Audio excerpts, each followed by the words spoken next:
పెళ్లికి ముందు అబ్బాయిలు తీసుకోవాల్సినటువంటి జాగ్రత్తలు ఏంటి?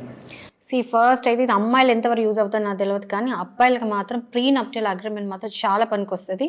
It is not legal enforceable, but at అది ఒక ఎవిడెన్స్ లాగా యూజ్ అవుతుంది. అంటే మీ ఫినాన్సెస్, మీరు ఎంత గిఫ్ట్స్ తీసుకున్నారు, ఎంత ఎక్స్పెన్సివ్ ఐటమ్స్ తీసుకున్నారు, అంతా కూడా క్లియర్ రాసుకోండి. మీ శాలరీ ఎంత, అమ్మాయి శాలరీ ఎంత, ఫ్యూచర్లో ఎలాంటి అరేంజ్మెంట్స్ చేసుకుంటున్నారు పెళ్ళైన తర్వాత, అలాంటివన్నీ కూడా క్లియర్గా డిక్లేర్ చేసుకొని ఒక అగ్రిమెంట్ చేసుకోవడం తప్పలేదు.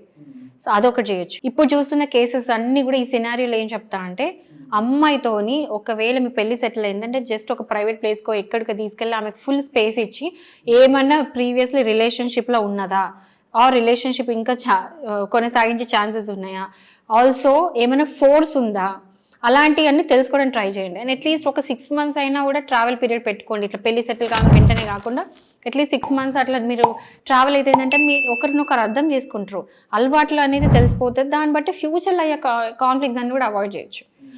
ఒక 6 months పీరియడ్ అట్లీస్ట్ సరిపోతుంది అనుకుంటే ఇద్దరికి. ఒకవేళ ఏమన్నా పడకపోతే అప్పుడే విత్డ్రా చేసుకుంటారు ఇద్దరు ఇట్లా ఎవరో ఒకరు.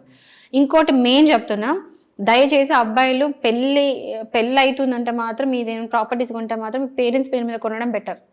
ఎందుకంటే అమ్మాయి మంచిది అయితే పర్లే, అదృష్టమే. ఒకవేళ అమ్మాయి మంచిది కాక లేకపోతే ఏమన్నా ఫ్యూచర్లో చూస్తాం కదా కేసెస్ అన్ని, అలాంటి అన్ని అవాయిడ్ చేయడానికి ప్రాపర్టీస్ మ్యాక్సిమం మీ పేరెంట్స్ పేర్ల మీద పెట్టుకుంటే మీరు ఫ్యూచర్లో ఈ యాలిమల్ ఇవన్నిటి నుంచి తప్పించుకున్న వాళ్ళు అవుతారు.